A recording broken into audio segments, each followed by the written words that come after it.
दोस्तों, यह एक पूरी तरह काल्पनिक कहानी है जो सिर्फ मनोरंजन के लिए है। इसमें सभी पात्र, नाम और घटनाएं वास्तविकता से अलग हैं और किसी भी भावना या विश्वास का अपमान नहीं करती। अगर आप हमारे यूके स्टोरी चैनल पर नए हैं तो कृपया वीडियो को लाइक करें और चैनल को सब्सक्राइब करना न भूलें। धन्यवाद। अचानक उसने अपने पीछे एक ठंडी आवाज सुनी। अरे अरे, तुम तो बहुत समय के पाबंद हो। पीछे मुड़कर उसने देखा कि वह हेमलता थी। हेमलता हमेशा की तरह नीले और सफेद रंग की गाउन में थी, जो उसके खूबसूरत फिगर को दिखा रही थी और उसके गुणों को उजागर कर रही थी। काले रंग की हाई हील्स की जोड़ी उसके लंबे और पतले पैरों को और भी निखार रही थी, जो बर्फ की तरह सफेद थे और पूरे पहनावे को पूरा कर रही थी। ऐसा लगता था कि उसे गाउन पहनने का शौक था, क्योंकि शरद ऋतु के आरंभ में भी वह गाउन पहने रहती थी। क्या तुम्हें ठंड नहीं लग रही? हर्षित ने पूछा।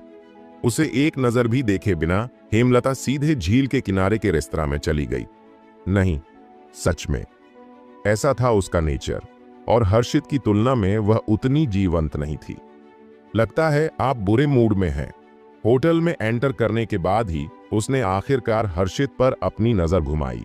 हर्षित का चेहरा शांत और स्थिर था। उसकी फीलिंग्स उसके चेहरे से साफ झलक रही थीं। वास्तव में नहीं, उन्होंने जवाब में भी यही बात कही। इसके बाद दोनों में से किसी ने भी कुछ नहीं कहा। उन्होंने रैंडमली एक बूथ चुना और कुछ डिशेस ऑर्डर की।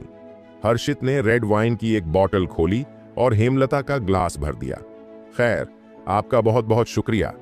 अगर उनकी एक्सीलेंट मेडिकल स्किल्स न होती तो दादाजी अब तक इस दुनिया से जा चुके होते।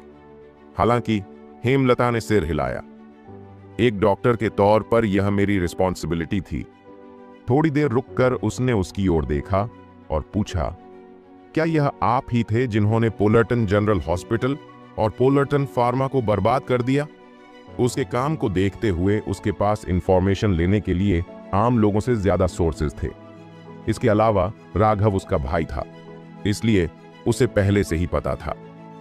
हाँ, हर्षित ने कंफर्म करते हुए सिर हिलाया। यद्यपि हेमलता को बहुत पहले से पता था कि यह उसी का काम है, फिर भी वह थोड़ा सरप्राइज्ड थी। वह उन चंद लोगों में से थी जो उसकी आइडेंटिटी के बारे में जानते थे। हर्षित के पास चिलियाड एवियन के साथ डायरेक्ट कनेक्शन एस्टैब्लिश करने की कैपेसिटी थी, और देश में ऐसा सिर्फ 10 से भी कम लोग कर सकते थे। आप आगे क्या करने की प्लानिंग कर रहे हैं? हेमलता ने पूछा। हर्षित उसके सवाल से कंफ्यूज हो गया। हम? उसका क्या मतलब है? हेमलता ने रेड वाइन का एक सिप लिया। उसके गाल थोड़े लाल हो गए, लेकिन उसकी बात क्लियर और आर्टिकुलेट थी। आपने 5 मिनट में पोलर्टन फार्मा को बर्बाद कर दिया और पोलर्टन जनरल हॉस्पिटल को खाली कर दिया, इसलिए अभी मार्केट में ये शेयर्स खाली हैं। ये बहुत बड़ा हिस्सा है और कई बड़ी कंपनियां इस पर नजर गड़ाए हुए हैं। हर्षित अभी भी उलझन में था। क्या इसका मुझसे कोई लेना देना है? जवाब में हेमलता ने सिर हिलाया और एक्सप्लेन किया। पोलर्टन फार्मा के उस हिस्से को हथियाने की कोशिश में कई बड़े ग्रुप्स पहले ही पोलर्टन में एंटर कर चुके हैं। फिर भी हर्षित ने सिर्फ सिर हिलाया। जब तक वे मुझे चैलेंज नहीं करते, मैं इंटरफेयर नहीं करूंगा। आखिर इसका मुझसे कोई कनेक्शन नहीं है। इसका आपसे कनेक्शन है, हेमलता ने फॉर्मली कहा। यह सुनकर हर्षित ने सीधे उसकी ओर देखा। ऐसा कैसे? हेमलता ने स्टेक का एक पीस लिया। उसके गुलाबी होंठ थोड़े खुले हुए थे और वह बेहद अट्रैक्टिव लग रही थी। आपकी वाइफ नंदिनी वर्मा, पोलर्टन में वर्मा के नाम से बहुत कम लोग हैं। आपकी वाइफ का फैमिली टेहेवन में वर्मा फैमिली की एक ब्रांच है। टेहेवन में वर्मा फैमिली 1 सदी पहले 8 ब्रांचेस में बंट गया था। उन्हें वर्मा फैमिली की 8 ब्रांचेस कहा जाता है। आपकी वाइफ का फैमिली 8वीं ब्रांच है। फिर उसने आगे कहा, टेहेवन में वर्मा फैमिली से कई प्रमुख लोग इस समय पोलर्टन में उस पाई का हिस्सा पाने के लिए आ रहे हैं। यह शुरू में कोई बड़ी बात नहीं है और इसका आपसे कनेक्शन नहीं है, लेकिन टेहेवन में वर्मा फैमिली के करंट हेड हमेशा से फैमिली को फिर से यूनाइट और एक्सपैंड करना चाहते थे। उन्होंने फैमिली की वंशावली बनाई और पोलर्टन में वर्मा फैमिली की खोज की, जिससे आपकी वाइफ नंदिनी में डायरेक्ट इंटरेस्ट पैदा हुआ। टेहेवन में वर्मा फैमिली चाहती है कि वह 8वीं ब्रांच के साथ वापस आए और उसे इनफ पैसे और कनेक्शन देने का वादा करता है। हालांकि उनकी एक कंडीशन है, उसे फार्मा इंडस्ट्री पर कब्जा करना होगा। हर्षित गहन सोच में डूब गया। असल में हर्षित को टाई हेवन में वर्मा फैमिली के बारे में पता था। यह एक पावरफुल ऑर्गेनाइजेशन था जो मेनली रियल एस्टेट डेवलपमेंट और सेल में इन्वॉल्व था। इसके अंदर फिल्म और टेलीविजन, ब्यूटी प्रोडक्ट रिसर्च और डेवलपमेंट और फार्मा रिसर्च और डेवलपमेंट जैसे कई इंडस्ट्रीज शामिल थे। दूसरे शब्दों में, तुम्हारी वाइफ अब से सीईओ होंगी और उनकी टोटल वेल्थ रातों रात 5 से 600 मिलियन तक बढ़ जाएगी।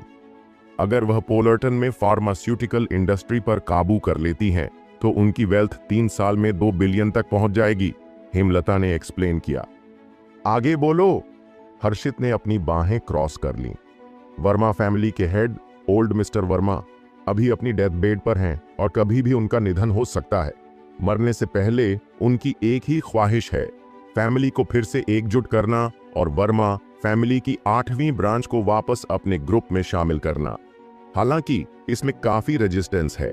उनकी वाइफ वर्मा फैमिली में एक स्ट्रॉन्ग पर्सनालिटी हैं और बहुत एरोगेंट हैं। इसलिए टाई हेवन में वर्मा फैमिली में वापसी आसान नहीं है।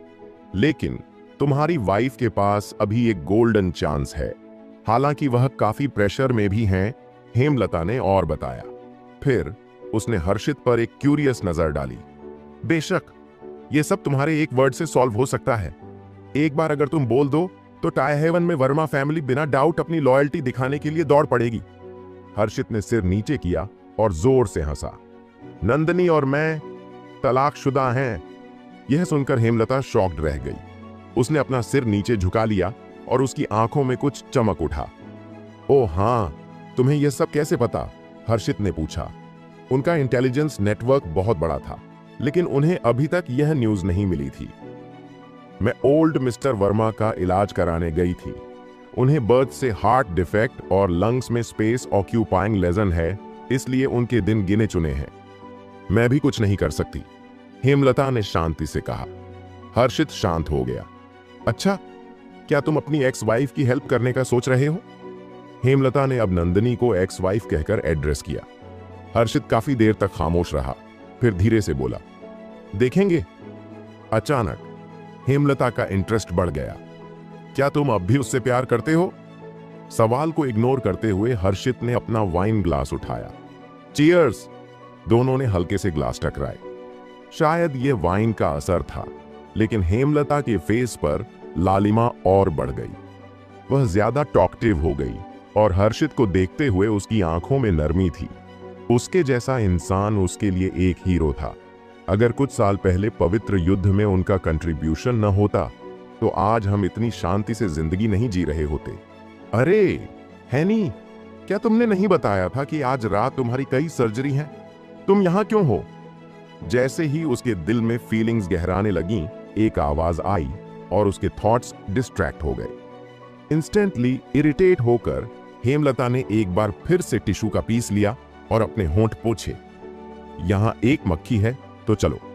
हर्षित ने पास आते हुए आदमी की ओर देखने से खुद को रोक नहीं पाया। वह एक लंबा और स्लिम लड़का था, जिसने व्हाइट शर्ट और ट्राउजर पहनी हुई थी। उसका फिगर परफेक्ट था और चेहरा भी चार्मिंग था।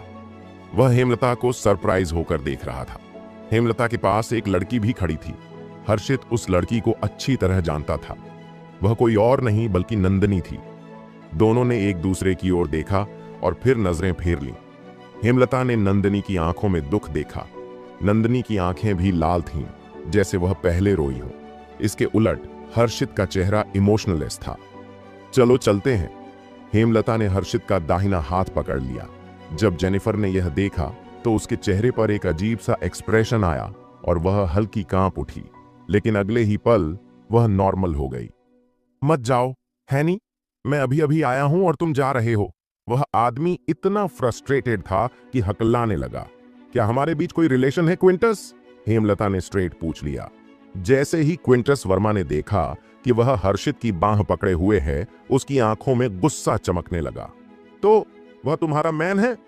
हाँ, वह मेरा मैन है, हेमलता ने सिर ऊंचा करके कहा।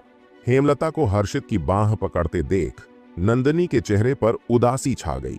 उसने अपने होंठ काटे, लेकिन आखिर में कुछ नहीं कहा। हमारा अभी अभी तलाक हुआ है, लेकिन आप पहले से ही उससे डेट करने के लिए इतने उत्सुक हैं? ये ख्याल आते ही उसकी आंखें लाल हो गईं और वह दुख से भर गई। क्विंटस की आंखें सिकुड़ गईं जब उसने हर्षित की बाह को देखा जिसे हेमलता ने पकड़ रखा था। यह गंदा आदमी कहां से आया? अगर हिम्मत हो तो इसे दोहराओ, हर्षित ने शांत रहते हुए कहा। हेमलता को उस आदमी के गुस्से का एहसास हुआ और वह तुरंत सिहर उठी। अरे गोली मारो! हर्षित को जब गहरे प्रॉब्लम में डाला जाए तो चिलियड एवियन के कुछ लोगों के अलावा उसे कौन रोक सकता है? आह, कितना घमंडी आदमी है! क्विंटस जरा भी नहीं डरा। इसके बजाय उसने नंदिनी को देखकर मुस्कुराया और फिर हर्षित को गौर से देखा। नंदिनी, देखो मैं इसे कैसे कुचलने वाला हूं। यह सुनकर नंदिनी का दिल बैठ गया। टेहवन में वर्मा फैमिली के लोगों ने अभी अभी उसे ढूंढा था और उसके साथ लंबी बातचीत की थी। इस वजह से वह उनकी ताकत को थोड़ा समझ गई थी। वे टेहवन में बसे एक विशालकाय प्राणी की तरह थे। अगर हर्षित उनसे लड़ाई में पड़ता तो उसे हर हाल में हारना पड़ता। वह मेरे एक्स हस्बैंड हैं, नंदिनी ने धीरे से माना। जैसे ही उसने यह कहा, क्विंटस के चेहरे पर एक अजीब सी स्माइल आ गई। तुम खत्म हो बदमाश, निगेल तुम्हें जरूर मार डालेगा। हर्षित ने नंदिनी की ओर लगातार देखा। इस बीच क्विंटस ने मुस्कुराते हुए कहा, तुम्हें शायद पता नहीं कि निगेल वर्मा कौन है ना? वह टेहवन राजा का बेटा है और टेहवन में वर्मा फैमिली का फ्यूचर हेड है। लोग उसे प्रिंस निगेल कहते हैं। वह आज ही पोलर्टन आया है। पहली नजर में नंदिनी की खूबसूरती देखकर उसने उसे अपनी वाइफ बनाने का फैसला कर लिया। तुम्हें लगता है कि तुम्हें जिंदा रहने का कोई हक है? निगेल वर्मा, मैं ऐसे किसी इंसान को नहीं जानता। अगर उसके पिता मुझे देखते भी हैं तो उन्हें मुझे हर्षित कहकर ही एड्रेस करना होगा, खुद को तो बिल्कुल नहीं। हर्षित ने बिना किसी टेंशन के स्माइल की। निगेल वर्मा कोई आसान शिकार नहीं है, हर्षित के पास खड़ी हेमलता ने कहा, उसके माथे पर शिकन के साथ। समझ गया, चलो चलते हैं। हर्षित खड़ा हुआ और होटल से बाहर जाने लगा, लेकिन क्विंटस रास्ते में आ गया और उसे रोकते हुए बोला, तुम्हें जाने की परमिशन किसने दी? वह न सिर्फ हेमलता के पीछे पागल था, बल्कि नंदिनी, जो हर्षित की एक्स वाइफ थी, उसके कारण भी वह उसे नफरत भरी नजरों से देख रहा था। वर्मा फैमिली के लिए किसी को अपाहिज बनाना कोई मुश्किल काम नहीं था। अचानक हर्षित की आंखों में चमक आ गई। उसने अपना सिर ऊपर उठाया और सीधे क्विंटस को देखा। उसकी आंखों में किसी प्राचीन जानवर का लुक था, जैसे वह जाग रहा हो और अपने शिकार की तलाश में हो। क्विंटस दुनिया देख चुका था, लेकिन हर्षित की उस नजर से उसे सिहरन महसूस हुई। हर्षित से निकलने वाली इंटेंस एनर्जी उसे डरा रही थी। क्या टेहवन में वर्मा फैमिली मुझ पर जंग का ऐलान कर रही है? हर्षित धीरे धीरे आगे बढ़ा। हर कदम के साथ उसकी एनर्जी बढ़ती गई। अंत में क्विंटस को ऐसा लगा जैसे वह कोई वॉर गॉड हो जो स्वर्ग से उतरा हो और उसे चींटी जैसा समझ रहा हो। यह आदमी आखिर कौन है? क्विंटस घबरा गया, लेकिन अचानक दहाड़ते हुए उसने अपनी कोहनी घुमाई और हर्षित की कनपटी पर निशाना साधा। यह शुद्ध किकबॉक्सिंग थी और यह 8 अंगों वाली किकबॉक्सिंग थी। इसे बहुत कम लोग जानते थे और इसे वर्मा फैमिली तक लीक नहीं किया गया था। क्विंटस के अटैक्स बहुत क्रूर थे। अगर कोई नॉर्मल इंसान उसका शिकार बनता तो शायद वह मर भी सकता था। जैसे ही हर्षित ने उसकी कोहनी की तरफ देखा, उसका गुस्सा भड़क गया। उसने सीधे उसके सीने पर एक पंच मारा। उस पंच की ताकत को शब्दों में बयां करना मुश्किल था। दरार! कुछ टूटने की आवाज आई। उसके तुरंत बाद क्विंटस पंच लगने से पीछे की तरफ उड़ा। हर्षित ने नाक सिकोड़ते हुए क्विंटस को देखा, जो जमीन पर पड़ा था और उसके मुंह के कोने से खून बह रहा था। उसकी छाती से टूटे हुए मेटल के टुकड़े गिर रहे थे। ब्रेस्ट प्लेट, और यह नैनो टेक्नोलॉजी से बना हुआ था। यह सिकाड़ा झिंगुर के पंखों जितना पतला था और गोलियों को भी रोक सकता था। देश में ऐसी टेक्नोलॉजी अभी भी रेयर है, इसलिए यह वाकई में हैरान करने वाली बात थी कि क्विंटस के पास यह कैसे था। हर्षित की आंखों में एक सोचने वाला एक्सप्रेशन आ गया। परजीवी की पोलर्टन में वापसी, टाइहेवन में वर्मा फैमिली का दवा, इंडस्ट्री पर कब्जा करने के लिए शहर में आना और लिलिथ के कुछ मिलिट्री प्रोजेक्ट्स को पूरा करने के साथ पूरा पोलर्टन अशांति में था। क्विंटस टूटे हुए ब्रेस्टप्लेट को देखता रहा। उसकी भावनाएं उलझ गईं और वह गहरे शॉक में था। इस ब्रेस्ट प्लेट को कम समझना बेवकूफ़ी थी, क्योंकि यह भारी मशीनों और स्नाइपर राइफलों के बल को भी सह सकता था। फिर भी उसी वक्त हर्षित ने इसे एक झटके में तोड़ दिया। अगर उसने ब्रेस्ट प्लेट नहीं पहना होता तो इसमें कोई शक नहीं था कि हर्षित के मुक्के से उसकी पूरी छाती अंदर धंस गई होती। यह आदमी आखिर है कौन? क्या तुम अब भी लड़ाई जारी रखना चाहते हो? हर्षित ने आगे बढ़ते हुए एक धातु का टुकड़ा उठाया। उसने उसे अपनी 2 उंगलियों से हल्का सा दबाया और वह टुकड़ा फिर से टूट गया। यह देखकर क्विंटस का डर और बढ़ गया। उसके पास आखिर किस तरह की ताकत है? वर्मा फैमिली का 8 अंग किकबॉक्सिंग जानना भी कुछ खास बात नहीं है। हर्षित ने सिर झुकाकर क्विंटस को देखा।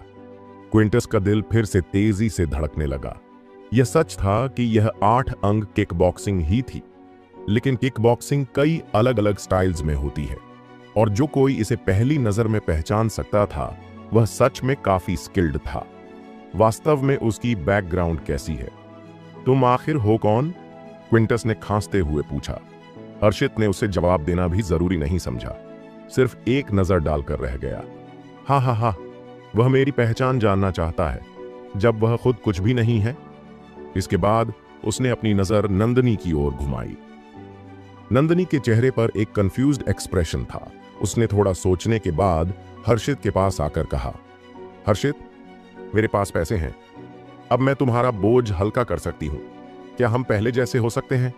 अब हमें कुछ लाखों के लिए लड़ने और बहस करने की जरूरत नहीं है। यह कहते कहते वह इमोशनल हो गई। आखिरकार उसने उसका हाथ पकड़ लिया और आंसुओं से भरी आंखों से उसे देखने लगी। हर्षित का दिल थोड़ा नरम पड़ गया, लेकिन उसने गहरी सांस ली और कहा, नहीं, अब यह पॉसिबल नहीं है। हाँ, चीजें अब कभी अतीत की तरह नहीं हो सकती। क्या उसे लगता है कि वर्मा फैमिली का पैसा लेना इतना आसान है? परजीवी पोलर्टन में वापस आने वाला है। यह इतनी खतरनाक ताकत है कि चिलियार्ड एवियन भी इससे डरता है। वे सीधे हस्तक्षेप नहीं कर सकते। मुझे ही इसे खत्म करने भेजा गया है। अगर नंदनी का मुझसे कनेक्शन रहा तो वह मुझे रोकने की कोशिश करेगी। उस वक्त उसका बस एक ही गोल था, पहले परजीवी को खत्म करना। उसके बाद ही वह इस सब पर दोबारा सोचेगा। नंदनी का चेहरा तुरंत फीकापन लिए हुए हो गया। वह कुछ कदम पीछे हट गई और उसे देखती रही। हर्षित ने धीरे से कहा, अपना बेस्ट देना और पोलर्टन के बाजार पर कंट्रोल हासिल करना। नंदनी ने कुछ नहीं कहा, बस उसकी ओर देखती रही। अब उससे कोई रिश्ता मत रखना नंदनी, निगेल नाराज हो जाएगा। अगर ऐसा हुआ तो तुम सब कुछ खो दोगी, क्विंटस ने वार्निंग दी। इसके बाद उसने हर्षित की ओर देखा। हालांकि मुझे नहीं पता कि तुम कौन हो और तुम कितने अच्छे फाइटर हो, लेकिन तुम्हारे लिए बेहतर यही है कि तुम नंदनी से दूरी बनाए रखो। अगर निगेल आउट ऑफ कंट्रोल हो गया तो चंद्रकांत भी तुम्हारी मदद नहीं कर पाएगा। निगेल के खतरनाक नेचर को याद कर क्विंटस भी डर गया। हर्षित ने एक व्यंग्य भरी स्माइल के साथ कहा, वापस जाओ और उसे कहो कि अगर वह मुझ पर जंग छेड़ना चाहता है तो छेड़े। यह कहकर वह घूमकर चला गया। नंदनी उसे जाते हुए देखती रही, बेहद निराश होकर। उससे सारे रिश्ते खत्म कर दो। वर्मा फैमिली से अंकल थियो जल्द ही आने वाले हैं। इस बार पोलर्टन की रेस में वर्मा फैमिली की मौजूदगी सिर्फ उन्हीं की वजह से है। क्विंटस ने आखिरी चेतावनी दी। जवाब में नंदनी ने सिर हिलाया। यह एक गोल्डन चांस है, मुझे इसका पूरा फायदा उठाना होगा। मेरा इंतजार करो हर्षित, मैं तुम्हें साबित कर दूंगी कि मैं हेमलता से किसी भी तरह कम नहीं हूं। मैं पोलर्टन में एक इंपॉर्टेंट पर्सन बनना चाहती हूं। उस समय मैं तुम्हें ढूंढने के लिए वापस आऊंगी। दृढ़ निश्चय ने नंदनी को भर दिया। होटल से बाहर निकलने के बाद हेमलता ने हर्षित की तरफ माफी मांगते हुए कहा, सॉरी, मैंने आज तुम्हारा मूड खराब कर दिया। हर्षित ने अपना सिर हिलाकर इशारा किया कि सब कुछ ठीक है। फिर उसने अपनी आंखें आसमान की तरफ उठाईं। उसकी निगाहें उदासी से भरी हुई थीं। यह देखकर हेमलता का दिल हल्का सा धड़क गया। वह एक ऐसा इंसान है जिसके पास एक कहानी है। उसकी आंखों में उदासी और अनकही बातें भरी हैं। इसका अतीत शायद किसी को भी पता नहीं। हेमलता ने धीरे धीरे पूछा, तुमने उस वक्त नंदिनी को क्यों चुना? राजकुमारियां भी तुम जैसे किसी को पसंद करती। वह ऐसी इंसान है जो बिना कुछ बोले भी सुकून देती है। पिछले कुछ सालों से हम एक दूसरे को जानते हैं। वह हमेशा अनजाने में मुझे छू लेती है और वो किसी से मिलती जुलती है, हर्षित ने जवाब दिया। किससे? हेमलता के चेहरे पर हल्की उदासी छा गई। हर्षित की आवाज बहुत कोमल हो गई। मेरी माँ, मेरा मतलब उनके लुक से नहीं, उनके स्वभाव से है। वह उतनी ही कोमल और केयरिंग है। लोगों को उनके साथ बहुत शांति मिलती है। हेमलता ने कुछ अंदाजा लगाया, लेकिन उसने इस बारे में और कुछ नहीं कहा। तुम्हारे दादाजी अब स्टेबल हैं। अगले कुछ दिनों में उन्हें होश आ जाएगा, लेकिन उनकी उम्र बढ़ गई है। उनकी सर्जरी भी हो चुकी है। अब उनकी सेहत उतनी अच्छी नहीं है, हेमलता ने कहा। मुझे पता है, फिर भी तुम्हारा बहुत बहुत थैंक यू। हर्षित ने कृतज्ञता भरी नजरों से उसे देखा। हेमलता ने हल्की मुस्कान के साथ अपना सिर हिलाया। उसके हाथी दांत जैसे गालों पर चिपके बाल झूल रहे थे। मैंने पहले ही 10 मिलियन तुम्हारे अकाउंट में ट्रांसफर कर दिए हैं। हर्षित ने अवचेतन में अपनी कलाई पर मोतियों वाले कंगन के साथ खेला। फिर वह एक पल के लिए ठहर गया और उन्हें अपनी आस्तीन के नीचे छिपा लिया। वैसे क्या तुम अविराज को जानती हो? हर्षित ने पूछा। हेमलता ने सिर हिलाया। हाँ, वह मिलिट्री साइंस में जीनियस है। हम एक ही कैंपस में बड़े हुए थे, लेकिन उसकी फेक आइडेंटिटी कहीं न कहीं लावण्य से मिलती जुलती है। दोनों ही अपने प्रोफेशन को कवर की तरह इस्तेमाल करते हैं। हाँ, इस बार वह पोलर्टन में एक मिलिट्री रिसर्च प्रोजेक्ट पूरा करने आ रही है। जब वह लिलित के बारे में बात कर रही थी, उसकी आंखों में प्रशंसा की चमक थी। वह वाकई कमाल की है। उसने खुद ही 4 सिंबल सिस्टम तैयार किया है। अभी वह 4 सिंबल प्रोजेक्ट की चीफ इंजीनियर है, हेमलता ने खुशी से कहा। यह सुनकर हर्षित थोड़ा हैरान हो गया। उसका चेहरा गंभीर हो गया। भूमि युद्ध के लिए एक सटीक हमला प्रणाली। उसे पता था कि यह प्रोजेक्ट कई सालों से चल रहा था। यह एक सैटेलाइट पोजिशनिंग सिस्टम था, जिसे मिसाइलों पर लगाया जाएगा। इसकी सटीकता 50 सेंटीमीटर तक सीमित होगी। यह सच में खतरनाक है। एक बार प्रोडक्शन में आने के बाद यह दुनिया भर के देशों के लिए एक बुरा सपना बन सकता है। अभी तक का हाईएस्ट इंटरनेशनल स्टैंडर्ड सिस्टम सिर्फ 3 वर्ग मीटर तक सटीक था। हर्षित ने स्पष्ट किया, azure wyvern, white manticore, phoenix bird और ब्लैक चेलोनियन स्पेस में 4 अलग अलग डायरेक्शन में फैले हुए हैं। हर एक में 28 सैटेलाइट्स हैं। कुल मिलाकर 112 सैटेलाइट्स हैं। ये पूरी दुनिया को कवर करते हैं। वाह, तुम तो हर छोटी छोटी बात जानते हो। ऐसा लग रहा है कि तुम्हारी आइडेंटिटी मेरी सोच से भी ज्यादा खतरनाक है। हेमलता की आंखें चमक उठीं। फिर उसने कहा, बिल्कुल, यही वजह है कि परजीवी पोलर्टन में घुसा है। मेरा भाई अब परेशान है। परजीवी के जिंदा रहने के हर दिन के लिए वह सुकून से सो नहीं पाता। अगर सैटेलाइट लॉन्च के लास्ट स्टेज में कुछ गड़बड़ हुई तो कई लोगों की जान चली जाएगी। हेमलता ने आह भरते हुए कहा। चिंता मत करो, मैं परजीवी को खत्म कर दूंगा, हर्षित ने कॉन्फिडेंस से कहा। हेमलता ने सिर हिलाया, लेकिन उसके चेहरे पर चिंता साफ दिख रही थी। मैंने उसे कभी नहीं देखा, लेकिन मेरे दादाजी भी उससे डरते हैं। इसमें बहुत कुछ शामिल है। चिलियार्ड एवियन तक इसे सीधे हैंडल नहीं कर सकता। इस पर हर्षित केवल मुस्कुराए। तो आपने नंदनी को बचाने के लिए उससे तलाक ले लिया है ना? हेमलता ने पूछना जारी रखा। वह तुम्हारी और बाकी लोगों की तरह नहीं है। तुम्हारे दादा तुम्हारे साथ हैं और लावण्या के पीछे चौहान परिवार है। वसुंधरा के पास भी अपने दादा हैं जिन पर वह भरोसा कर सकती है, लेकिन उसके पास मेरे अलावा कोई नहीं है। परजीवी अभी भी जिंदा है और एक्टिव है। मैं उसके साथ होने वाली छोटी सी घटना भी बर्दाश्त नहीं कर सकता।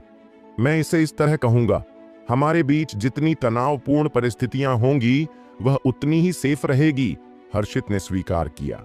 लेकिन क्या होगा अगर उसका दिल सचमुच टूट गया और वह सांत्वना के लिए किसी और के पास चली गई? तब तुम क्या करोगे? हेमलता ने सीधे उसकी आंखों में देखा। सच तो यह है कि हर्षित की सबसे बड़ी चिंता यही थी। वह एक क्षण के लिए चुप रहा और अंत में बुदबुदाया, तो फिर मैं उसे केवल अपना आशीर्वाद दे सकता हूं।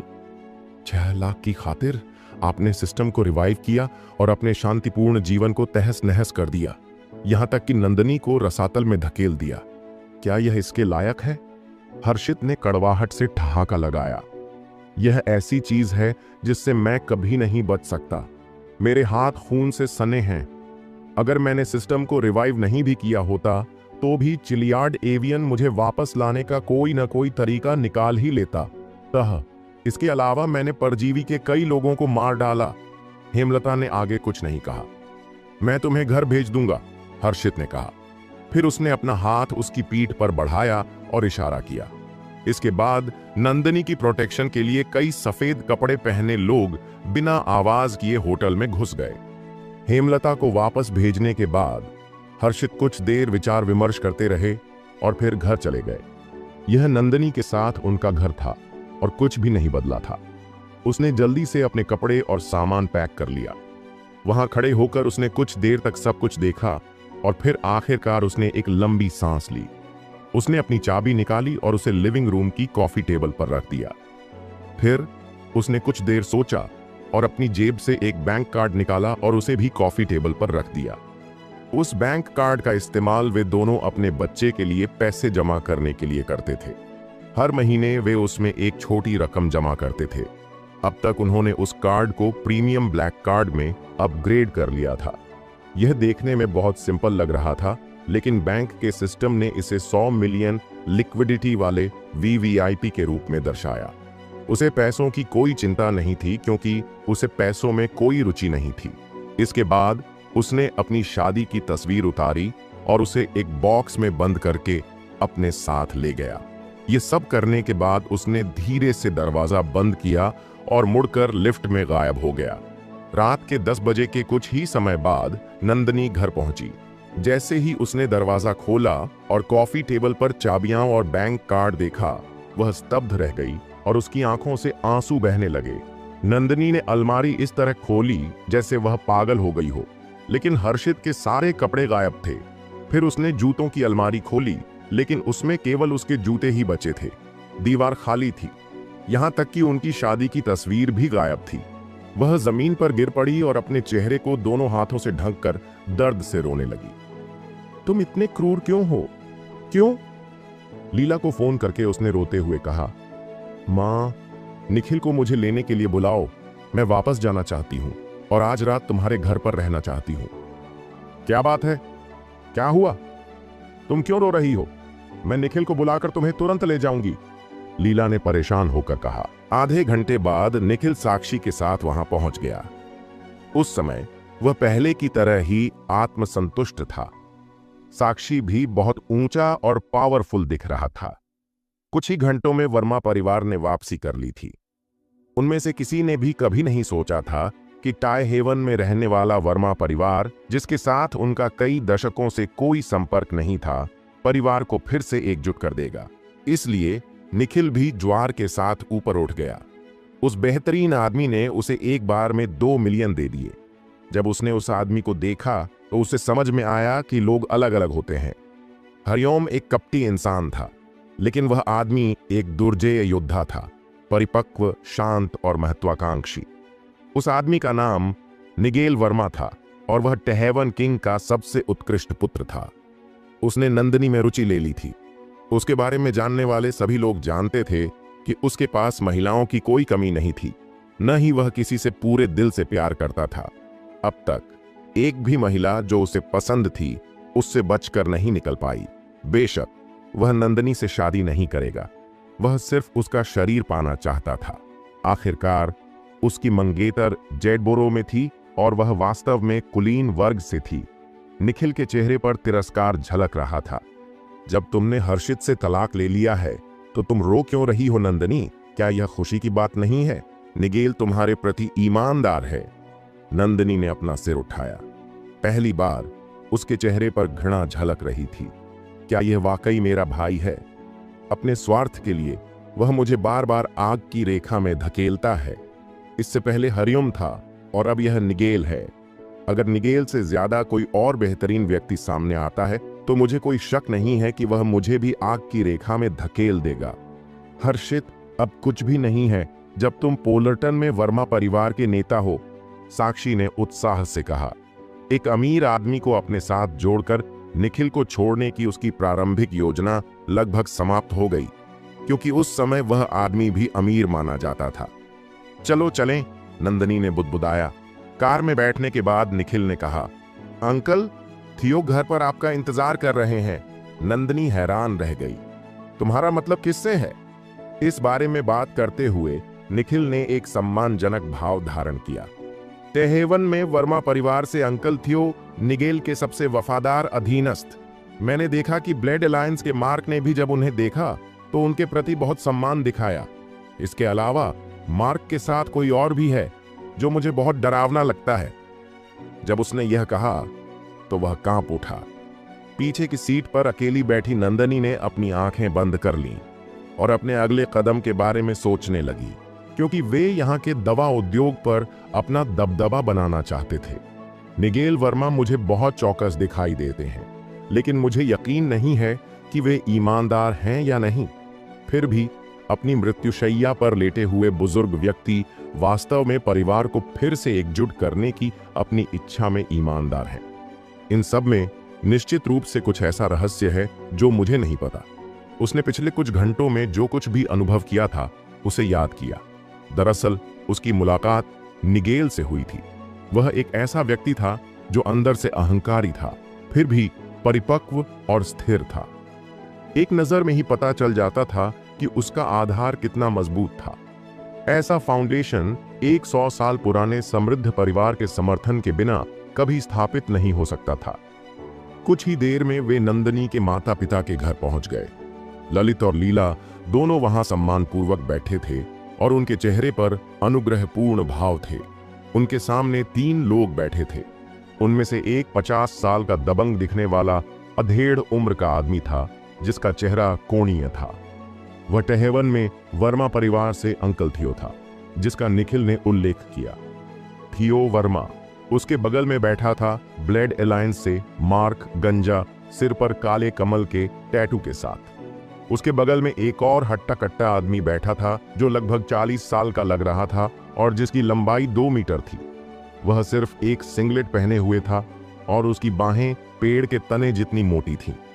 इसी तरह वह गंजा था, लेकिन उसके सिर पर एक सुनहरे कमल का टैटू था। वहां बैठे बैठे ही नंदनी को असीम दबाव का एहसास होने लगा। यदि टायसन वहां होते तो वह निश्चित रूप से उस आदमी को पहचान लेते। आखिरकार मार्क के भाई ने कभी बाहरी क्षेत्र में दिव्य रून सोसाइटी के लिए काम किया था। उसके पास जो स्किल्स थे वे बेहद भयानक थे, खासकर उसका सिर, जिसके बारे में कहा जाता था कि वह 2 टन का बल झेल सकता था और अभेद्य था। नंदनी को दरवाजा खोलकर अंदर आते देख थियो ने उसे हल्की सी मुस्कान दी। तुम वापस आ गई? सिर हिलाते हुए नंदनी ने आदरपूर्वक अभिवादन किया। अंकल थियो, तुम्हारा होमवर्क कैसा चल रहा है? थियो ने धीरे से पूछा। नंदनी ने कुछ देर सोचा और फिर कहा, फिलहाल वर्मा परिवार की 8वीं शाखा में 300 से ज्यादा लोग हैं और वे सभी तरह के लोगों से हैं। इन सभी में सबसे सफल रीना वर्मा है, जो कैलाड्रियस रियल एस्टेट की मालिक है। उनके पास एक बेहतरीन बिजनेस विजन है। असल में मुझे यह बात समझ में नहीं आ रही है, जब वह मुझसे कहीं ज्यादा काबिल हैं तो आपने मुझे क्यों चुना? वह उस आदमी की आंखों में घूरने लगी। रीना युवा थीं और उनमें बिजनेस के प्रति अविश्वसनीय टैलेंट था। उन्होंने अकेले ही कई प्रोजेक्ट्स डेवलप किए थे। यह सुनकर ललित, लीला और निखिल ने उसकी ओर घबराहट भरी नजरों से देखा। यह बात साफ थी कि वे उसे मूर्ख कहकर डांट रहे थे। थियो के चेहरे पर हल्की मुस्कान खिल गई। ईमानदारी से कहूं तो हमने आपसे संपर्क करने से पहले उससे संपर्क किया था। हालांकि वह बहुत अलग थलग और घमंडी है।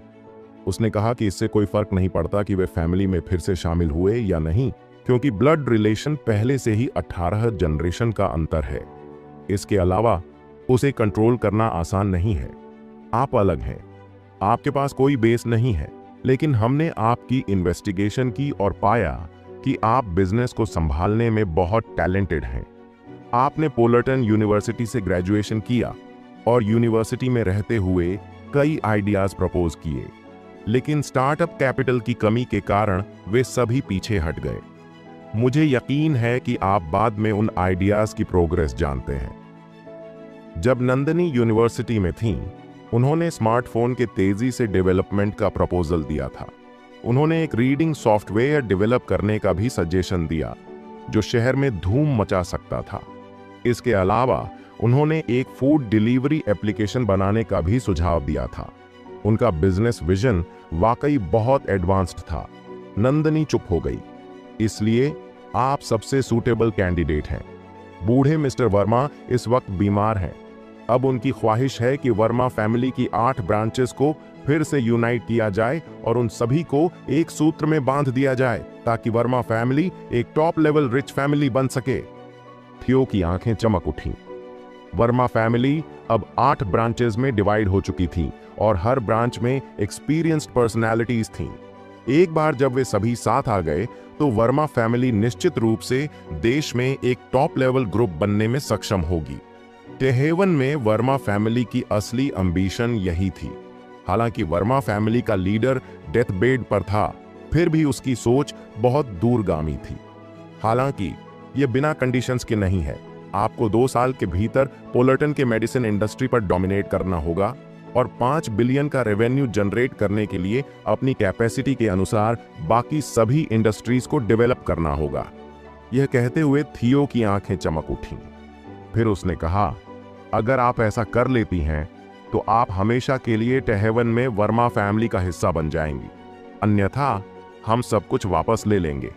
क्या कोई प्रॉब्लम है? हम अधिकतम 500 मिलियन की स्टार्टअप कैपिटल के साथ 2 वर्षों में 5 बिलियन का रेवेन्यू जनरेट करना बहुत कठिन है। नंदिनी ने अपनी आंखें बंद कर लीं और बहुत देर तक सोचती रही। आखिरकार उसने अपनी आंखें खोलीं और जवाब दिया, ठीक है। थियो के चेहरे पर मुस्कान फैल गई। वास्तव में आपको चिंता करने की जरूरत नहीं है। निगेल आपका ख्याल रखेगा। हालांकि पोलर्टन हमारा इलाका नहीं है, फिर भी यहाँ हमारी बात बहुत मायने रखती है। हालांकि नंदिनी ने अपना सिर हिला दिया। मैं अभी रिलेशनशिप्स के बारे में नहीं सोचना चाहती। एक पल के लिए निखिल को नंदिनी के चेहरे पर थप्पड़ मारने की इच्छा हुई। क्या? निगेल इतना बढ़िया इंसान है, फिर भी तुम्हें उसमें कोई इंटरेस्ट नहीं है? तुम क्या चाहती हो? मुझे मत बताओ कि तुम अभी भी हर्षित के लिए तरस रही हो। थियो की आंखें सिकुड़ गईं और उसके चेहरे पर बर्फ की परत जम गई। क्या अभी भी कोई महिला है जो निगेल को रिजेक्ट करने की हिम्मत रखती है? क्या वह जीने से ऊब चुकी है? मेरी बहन प्यार में अंधी हो गई है। वह अभी भी अपने एक्स हस्बैंड के लिए तरस रही है। निखिल ने बिना किसी चेतावनी के कह दिया। हर कोई दंग रह गया। उसकी बात का मतलब कोई समझ नहीं पाया। निखिल का चेहरा द्वेष से विकृत हो गया। अगर हर्षित गायब हो जाए। उसके शब्द बेहद क्रूर और निर्दयी थे। थियो, मार्क और 2 मीटर लंबे, गंजे और तगड़े आदमी के चेहरे पर एक सोचने वाला भाव उभर आया। मार्क ने अचानक टिप्पणी की, मैं उसे जानता हूं। वह इस वक्त लावण्या चौहान का सिक्योरिटी गार्ड है। क्या मैं इस मामले में एक्शन लूं? नंदिनी तुरंत पीली पड़ गई। नहीं, अफसोस, किसी ने उसकी बात पर ध्यान नहीं दिया। मार्क ने निखिल पर नजर डालने से पहले नंदिनी की ओर शांत नजरों से देखा। तुम बहुत क्रूर हो बच्ची, मुझे यह पसंद है। अप्रत्याशित रूप से उसके चेहरे पर प्रशंसा के भाव झलक उठे। तुरंत ही निखिल ने घबराहट में कहा, मैंने आपके बारे में बहुत पहले सुना है मिस्टर विहाइट। मैं ब्लेड अलायंस के लोकेश हिल से भी पहले मिल चुका हूं। मार्क स्तब्ध रह गया। तुम वही हो जिसका जिक्र लोकेश ने किया था, जिसे टाइगर ने बचाया था। अब निखिल की बारी थी, जो सदमे में जम गया। वह मैं हूं। हालांकि यह टाइगर नहीं था जिसने मुझे बचाया, यह हरिओम था। मार्क ने भौहें सिकोड़ी। हरिओम बेकार है। लुइस, गैरेट, वे कुछ भी नहीं है। हम केवल मिस्टर तुषार से सावधान हैं जो उनका सपोर्ट कर रहे हैं। फिर भी अगर वह लोकेश से मिलना भी चाहते हैं तो वह ऐसा करने में असमर्थ हैं, उन्होंने कहा। लोकेश को फोन करने से पहले उसने कुछ देर सोचा। हेलो लोकेश, वह व्यक्ति कौन था जिसने पहले निखिल को बचाया था? टायसन, जिसे टाइगर के नाम से भी जाना जाता है, मार्क ने पूछा। क्या तुम्हें यकीन है? मुझे यकीन है मिस्टर व्हाइट। मैं ऐसे मामलों पर मजाक करने की हिम्मत नहीं कर सकता। मैंने टायसन से व्यक्तिगत रूप से निपटा है। लाइन के दूसरी तरफ लोकेश की आवाज सुनाई दी। मार्क ने तुरंत निखिल की ओर देखा। यह तो संदिग्ध है। जिसने तुम्हें बचाया था वह टायसन था। टायसन किस प्रकार का व्यक्ति था? वह इतना पावरफुल था कि उसे नॉर्दर्न प्रिंस का टाइटल दिया गया था। उसके अन्य title single blade war God और टाइगर उसकी अद्भुत फाइटिंग एबिलिटी की वजह से थे। यहां तक कि अगर मार्क पर्सनली टायसन से मिलने गए तो भी टायसन उनका स्वागत नहीं करता। लेकिन वह निखिल जैसे बेकार आदमी को बचाने के लिए ब्लेड अलायंस में जाएगा। तो इसका क्या मतलब था? इसका मतलब यह था कि कोई एक्सट्रीमली पावरफुल पर्सन उसे लीड कर रहा था और वह इंसान पोलर्टन पर रूल कर रहा था। नंदिनी और निखिल दोनों जम गए। अगर वह हैरियम नहीं था तो फिर कौन हो सकता है? नंदिनी ने अनजाने में हर्षित के बारे में सोचा। थोड़ी देर बाद उसने अपना सिर हिला दिया। यह इम्पॉसिबल है। जाओ और पता लगाओ कि वह कौन है, थियो ने ऑर्डर दिया। मार्क ने तुरंत बहुत रिस्पेक्ट के साथ जवाब दिया, ठीक है मिस्टर वर्मा। इसके बाद उसने टायसन को फोन किया। मिस्टर क्विर्क, क्या मैं आपसे एक सवाल पूछ सकता हूं? इससे पहले वह कौन था जिसने आपको निखिल की हेल्प करने के लिए कहा था? मुझे खेद है, मैं आपको नहीं बता सकता। टायसन ने तुरंत फोन काट दिया। मार्क का चेहरा अचानक काला पड़ गया। उसका एक्सप्रेशन अच्छा नहीं लग रहा था। थियो खड़ा हुआ और बोला, देर हो रही है, आराम करो नंदिनी। हम कल मेडिसिन के मामले ऑफिशियली सॉल्व करेंगे। और बेटा, मेरे पीछे आओ, हम जाकर कुछ पिएंगे। नंदिनी का चेहरा कागज के पन्ने की तरह सफेद हो गया था। मैं आपसे विनती करती हूं, प्लीज हर्षित को कुछ मत करना।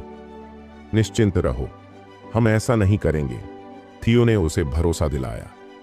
निखिल अनाड़ीपन से उनके पीछे चल रहा था। घर से बाहर निकलते ही थियो ने कहा, हम सबसे पहले टायसन से निपटेंगे और उससे पूछेंगे कि वह किसके लिए काम कर रहा है। फिर हम मिस्टर वॉटरसन से मिलने जाएंगे। कोई सवाल? मार्क ने कड़वाहट से ठहाका लगाया। हमें इसके लिए आप पर निर्भर रहना होगा लॉर्ड किंग। 2 मीटर लंबा गंजा आदमी क्रूरता से मुस्कुराया। टाइगर मेरे लिए कुछ भी नहीं है, मैं अब उससे छुटकारा पा लूंगा। निखिल बहुत एक्साइटेड था। उसे ऐसी एक्टिविटीज में शामिल होना पसंद था। इस बीच हर्षित की मुलाकात राघव से हुई। हर्षित पैरासाइट का अधीनस्थ बेनेट वॉटरसन पोलर्टन पहुंच गया है। चिलिया डेवियन आज रात उससे छुटकारा पाना चाहता है, राघव ने रिपोर्ट की। यह थोड़ा डेंजरस है क्योंकि लॉर्ड किंग भी वहां होगा। Lotus king? हर्षित ने अपनी आंखें सिकोड़ लीं और उसके चेहरे पर एक ठंडी स्माइल उभर आई। यह बढ़िया है, हम आज रात उन दोनों से छुटकारा पा लेंगे।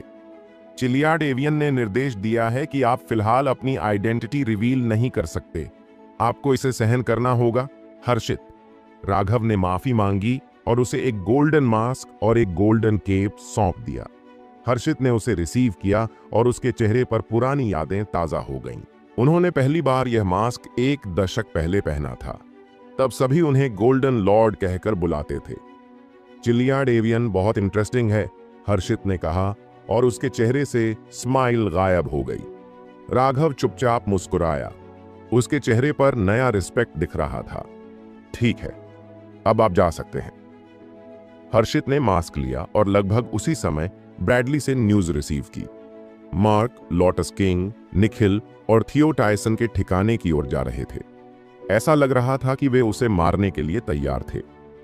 टायसन के लोकेशन पर पहुंचने से पहले हर्षित ने अंधेरे में अपना गोल्डन केप और मास्क पहन लिया। टायसन पहले ही एकांत में जा चुका था। उनका उपनाम नॉर्थ प्रिंस था। उन्होंने जो माउंट सी सेक्ट की स्थापना की थी वह ब्लेड अलायंस के बराबर थी। उन्होंने रिटायरमेंट ले लिया था और एक रिमोट एरिया में एक छोटा सा होटल खोला था। रात के 11 बज रहे थे। Heavy built north Prince Tyson दरवाजे की तरफ पीठ करके टेबल पहुंच रहे थे। वह एक शेफ की ड्रेस पहने हुए था और उसकी हरकतें स्लो और इत्मीनान से थीं। पहली नजर में कोई भी बता सकता था कि वह एक सिंपल आदमी था। कोई भी उसे नॉर्थ प्रिंस वॉरियर के साथ कनेक्ट नहीं कर सकता था जो साउथ ईस्ट और वेस्ट के प्रिंसेस के समान पावरफुल था। अचानक दरवाजा धक्का देकर खोला गया। बिना पीछे मुड़े टायसन ने आलस से कहा, हम बंद हो चुके हैं, मुझे माफ करें, मुझे थोड़ी भूख लगी है, मुझे बाद में किसी से मिलना है। क्या आप मेरे लिए सिर्फ 2 सिंपल डिशेस बना सकते हैं? एक आदमी जो गोल्डन फ्रेम वाला चश्मा पहने हुए था वह अंदर चला आया। वह बहुत विनम्र और सुसंस्कृत दिख रहा था और उसने एक पैटर्न वाला सूट पहना हुआ था। वह आदमी लगभग 30 साल का लग रहा था। वह एक सूटकेस भी लेकर चल रहा था जो वर्किंग क्लास का लग रहा था। उसका बिहेवियर बेहद फ्रेंडली था। टायसन ने थोड़ा सॉरी कहते हुए कहा, मुझे माफ करें, हम वाकई बंद हो चुके हैं। वह आदमी सीधे चला आया और कुर्सी पर बैठ गया।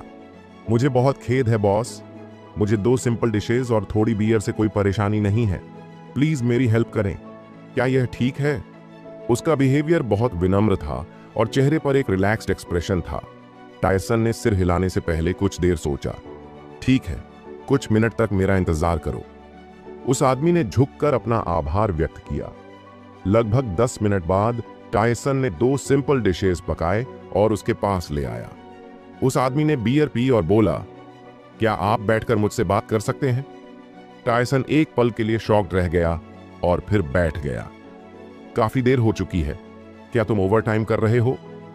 आदमी ने खाना जल्दी जल्दी खाया और एक उदास टोन में बोला, हाँ, मेरे बॉस ने अभी कुछ काम निपटाए नहीं है और उन्होंने मुझे उन्हें खत्म करने के लिए कहा है। इससे पहले कि टायसन कुछ बोल पाता, ग्लास का दरवाजा फिर से खुल गया। उसकी पुतलियां तेजी से सिकुड़ गईं। 4 लोग घिसटते हुए अंदर आए।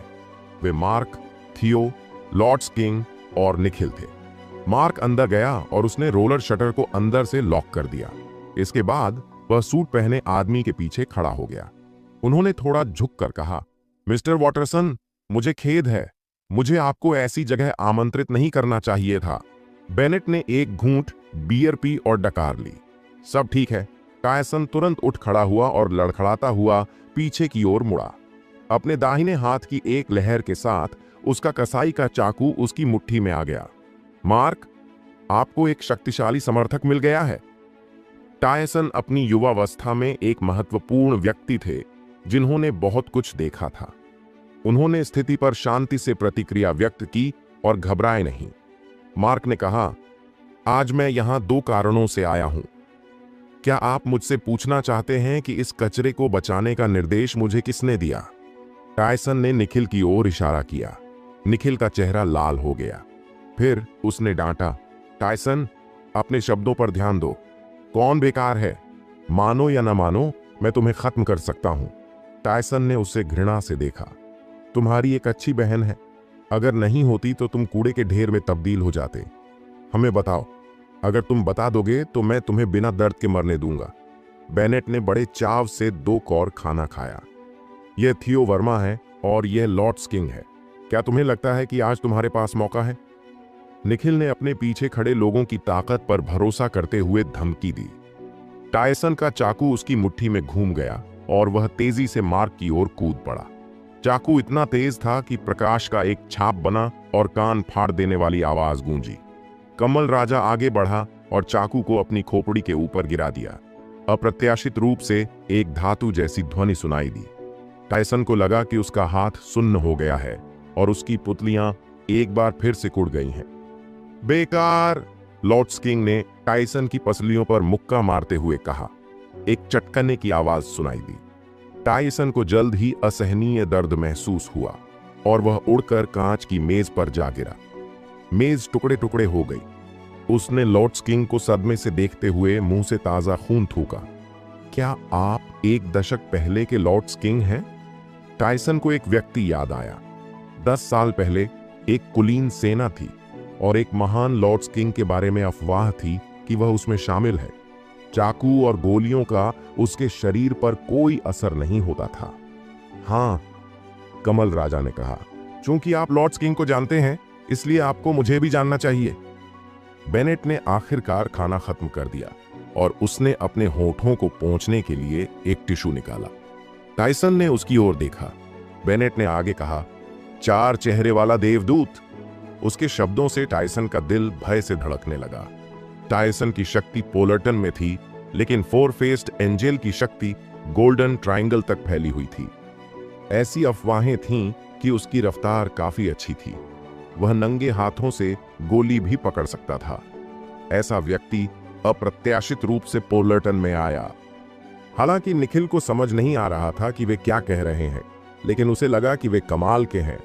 उसने टायसन की ओर इशारा करते हुए पूछा, ट्रैश, तुम मरने वाले हो तो हमें बताओ कि उस दिन मुझे बचाने के लिए तुम्हें किसने आदेश दिया था। वह बिल्कुल भी आभारी नहीं था। टायसन ठंडी हंसी हंसा और चुप रहा। अत्यंत दुर्लभ धातु से बना कसाई का चाकू बुरा नहीं है। बेनेट ने चाकू उठाया। उसका दाहिना हाथ अचानक कांप उठा और चाकू 10 टुकड़ों में बिखर गया। चाकू के टुकड़े बाहर निकल आए और टायसन की कलाई, पेट और जांघों में घुस गए। चाकू का एक छोटा सा हिस्सा दीवारों में भी धंस गया था। टायसन के चेहरे पर ठंडा पसीना बहने लगा। उसका चेहरा दर्द से विकृत हो गया और तुरंत ही ताजा खून बहने लगा। वाह, कितने शक्तिशाली! इस धरती पर असली मार्शल आर्टिस्ट हैं। लोटस किंग की आंखें चौड़ी हो गईं। यह है मिस्टर वॉटरसन की क्षमता। मार्क का शांत हृदय तुरंत हिल गया। मिस्टर वॉटरसन पहले से ही बहुत शक्तिशाली है। उनका बॉस कितना शक्तिशाली है? उत्तर, दक्षिण, पूर्व और पश्चिम के राजकुमार कुछ भी नहीं है। कितना निराशाजनक है। बेनेट ने आह भरी। मैं तुम्हें एक आखिरी मौका देता हूं, क्या तुम हमें बताओगे? थियो चला गया और टायसन को ठंडी निगाहों से घूरने लगा। टायसन ने अपनी आंखें बंद कर लीं और जोर से सांस ली। क्या तुम हमें बताओगे या नहीं? निखिल आगे बढ़ा और टायसन के चेहरे पर रौंद दिया। आप हमें नहीं बता रहे हैं। निखिल अपने शक्तिशाली समर्थकों पर निर्भर रहना चाहता था और अपनी क्रूरता दिखाने में संकोच नहीं करता था। अभी भी कुछ नहीं बोल रहे हो? तो मैं आज तुम्हें मार डालूंगा। निखिल को गुस्सा आ गया। उसने अपने चमड़े के जूते में अपना पैर उठाया और टायसन की छाती पर जोर से रौंद दिया। उसे हटा दो, बेनेट ने आदेश दिया। मार्क ने अपनी जेब से एक छोटा और तेज चाकू निकाला। उसने उसे निखिल को थमा दिया। उसकी गले की नस काट दो। निखिल के चेहरे पर खून की प्यास दिखाई देने लगी और वह स्तब्ध रह गया। वह थोड़ा उत्साहित भी था। ठीक है, मैं कोशिश करूंगा। निखिल ने छोटा चाकू लिया और टायसन की ओर बढ़ा। उसके हाथ उत्तेजना से कांप रहे थे। यह पहली बार था कि वह किसी की हत्या करने जा रहा था। हरिओम से मिलने के बाद निखिल पूरी तरह बदल गया। वह पैसे, शराब और शोहरत से भ्रष्ट हो गया था। थियो के मार्गदर्शन में वह धीरे धीरे उस रास्ते पर चल पड़ा जहां से वह वापस नहीं लौट सकता था। टायसन ने केवल निखिल को ठंडे भाव से देखा। बेनेट अभी भी विनम्र और सुसंस्कृत दिख रहे थे। उन्होंने अपना सूटकेस हाथ में पकड़ा हुआ था। कमल राजा का मांसल शरीर हिल गया। वह एक शिकारी की तरह लग रहा था जो अपने शिकार को खाने वाला था। टायसन ने अपनी आंखें बंद कर लीं और हल्की सांस ली। लोटस किंग और 4 फेस्ड एंजल पोलरटन में प्रवेश कर चुके हैं। मुझे लगता है कि पोलरटन बदलने वाला है। सच तो यह है कि लोटस किंग अकेले ही पोलरटन पर हावी होने के लिए पर्याप्त था। ऐसा करो, मार्क ने आदेश दिया। निखिल ने सिर हिलाया और अपनी ताकत जुटाई। फिर उसने चाकू को तेजी से टायसन की गर्दन की ओर निशाना बनाया। उस महत्वपूर्ण मोड़ पर हवा में एक सफेद रोशनी चमकी और एक सामान्य पोकर कार्ड बिजली की गति से भी तेज उड़ गया। इसने निखिल की उंगलियां साफ साफ काट दी। आह, मेरा हाथ, मेरा हाथ! निखिल ने अपने घायल हाथ को थामते हुए परेशानी में चीख मारी। उसके मुंह से दर्द की अंतहीन कराहें निकल रही थीं। बेनेट की आंखें सिकुड़ गईं और वह तेजी से पीछे मुड़ा। जब उसने पीछे देखा तो उसके दिल की धड़कनें तेज हो गईं। कितनी तेजी से! मैं गोलियां तो पकड़ सकता हूं, लेकिन मैं पोकर कार्ड नहीं पकड़ सका। यह विशेषज्ञ कौन है? रोलर शटर को तेजी से खोला गया। फिर एक सुनहरा मुखौटा और लबादा पहने हुए एक आदमी वहां आया। वह युद्ध के सुनहरे देवता की तरह दिख रहा था और एक बार जब वह अंदर आया तो बहुत ज्यादा हावी हो गया। मार्क स्तब्ध रह गया और कोसने लगा, साले! वह स्वर्ण भगवान को नहीं पहचान पाया। फिर भी कमल राजा और 4 चेहरे वाले देवदूत ने उसे पहचान लिया। उनके चेहरे की मांसपेशियां तुरंत फड़क उठीं। यह खास तौर पर 4 चेहरे वाले देवदूत बेनेट के लिए था। उसने चिल्लाकर कहा, गोल्डन लॉर्ड, गोल्डन लॉर्ड! मुझे उम्मीद नहीं थी कि आप पोलरटन में होंगे। लॉर्ड किंग ने कहा, उस समय आपने जो गोली चलाई थी उसके लिए मेरे मन में अभी भी आपके प्रति द्वेष है। हर्षित की निगाहें ठंडी और भावहीन थीं। उसकी हत्या की लालसा ज्वालामुखी की तरह फूट पड़ी। मैं आज तुम्हें मारने आया हूं। हर्षित की नजर 4 चेहरे वाले एंजेल पर पड़ी। नूह पर जीवी का 9वां कुत्ता, उसे हटा दो, बेनेट ने गुस्से से आदेश दिया। लॉर्ड किंग तुरंत आगे बढ़ा। उसका मजबूत शरीर टैंक की तरह था। वह आगे बढ़ा और हर्षित के सिर पर जोरदार मुक्का मारा। उसे उस मुक्के से मारने का इरादा था। उसे पूरा विश्वास था कि वह हर्षित को एक ही मुक्के में मार सकता है। हर्षित ने अपनी बड़ी मुट्ठी को घूर कर देखा। उसने बस अपना दाहिना हाथ उठाया और सामने आई मुट्ठी को थाम लिया। एक तेज गति से उसने लोटस किंग को अपनी ओर खींचा और उसके सिर के मुकुट पर मुक्का मारने के लिए मुट्ठी उठाई। यह मुक्का बहुत हल्का लग रहा था और इसमें कोई ताकत नहीं थी। मुट्ठी कमल राजा के सिर पर आ गिरी। खटखट। कमल राजा की हरकतें पूरी तरह से रुक गईं। उसे केवल एक विशाल और अकल्पनीय शक्ति का एहसास हुआ जो उसके सिर पर टूट पड़ी और उसके मस्तिष्क को नष्ट कर दिया। यह मुक्का बहुत भयानक था। इसके बाद हर्षित ने अपना लबादा हिलाया। यह एक सुनहरी रोशनी में बदल गया और उड़ गया। लोटस किंग का बड़ा सिर जल्द ही आसमान की ओर उड़ गया और उसकी सिरहीन लाश ऐंठन से पहले जमीन पर गिर गई। सभी लोग अचंभित थे। ऐसा लग रहा था जैसे उन पर बिजली गिर गई हो। निखिल तो चीखना भी भूल गया क्योंकि उसका दिल तेजी से धड़क रहा था और डर के मारे उसे उल्टी आने लगी। यह किस तरह की क्षमता है? अभी अभी लोटस किंग ने टायसन के चाकू को अपने सिर से रोका। उसे जरा सी भी चोट नहीं लगी थी। फिर भी वह एक मुक्का मारकर मारा गया और इस आदमी ने सिर्फ अपने सुनहरे लबादे से उसका सिर काट दिया। क्या वह इंसान भी है? हर्षित अपनी जगह पर ही खड़ा रहा। उसकी आंखों में कोई भावना नहीं थी। मार्क का चेहरा पीला पड़ गया। वह लोटस किंग की लाश को देखकर स्तब्ध रह गया। लोटस किंग उसके बहुत करीब था और वह एक ही झटके में मारा गया था। उस समय थियो अपना संयम वापस नहीं पा सका था। पोलर्टन में ऐसा डरावना व्यक्ति कब आया था? अफवाह है कि दुनिया में सबसे तेज रफ्तार आपकी है। मुझे आश्चर्य है कि क्या यह सच है? हर्षित ने आखिरकार अपना ध्यान बेनेट की ओर लगाया। बेनेट को लगा कि उसके ऊपर कोई संकट आने वाला है। वह अभी अभी पोलर्टन में दाखिल हुआ था, फिर भी उसे इतना मजबूत प्रतिद्वंद्वी मिल गया। परजीवी नोहा रोड्रिगेज की वापसी इतनी आसान नहीं होगी। गोल्डन लॉर्ड, मैंने सुना है कि जब कोई आपको पैसे देगा तो आप लोगों को खत्म कर देंगे। मैं आपको इस मामले से दूर रहने के लिए 100 मिलियन दूंगा। आप क्या कहते हैं? बेनेट ने पूछा। मुझे पैसे की जरूरत नहीं है। मुझे इसमें कोई दिलचस्पी नहीं है। हर्षित ऐसे चला गया जैसे वह ग्रिम रीपर हो। उसी क्षण उनसे एक अजेय और अलौकिक आभा निकली। जब बेनेट ने यह सुना तो उसने अपने पैरों में ताकत लगाई और बाहर निकलने से पहले उसका शरीर घूम गया। सभी को लगा कि वह बहुत तेज है। क्या मैंने कहा कि तुम जा सकते हो? हर्षित ने शांति से पूछा। वह मुड़ा और अपनी बाहें ऐसे फैला दीं जैसे वे पंख हों। वह एक सुंदर छलांग के साथ 8 मीटर से अधिक दूर उड़ गया और बेनेट की पीठ पर एक लात मारी। हर्षित ने बेनेट पर जोरदार प्रहार किया और उसने मुंह में खून थूक दिया। उस प्रहार से उसके अंदरूनी अंग पहले ही क्षतिग्रस्त हो चुके थे। वह जमीन पर लेट गया और बड़ी मुश्किल से अपना सिर हिलाया क्योंकि वह हर्षित का असली चेहरा देखना चाहता था। वह सिर्फ एक जोड़ी ठंडी और बेरहम आंखें देख सकता था। ये आंखें उसे थोड़ी सुन्न सी नजर से देख रही थीं। ऐसा लग रहा था जैसे वे किसी तुच्छ चींटी का निरीक्षण कर रही हों। आप श्री रॉड्रिगेज की शक्ति की कल्पना नहीं कर सकते, बेनेट ने चिल्लाते हुए कहा, क्योंकि उसके मुंह से ताजा खून टपक रहा था।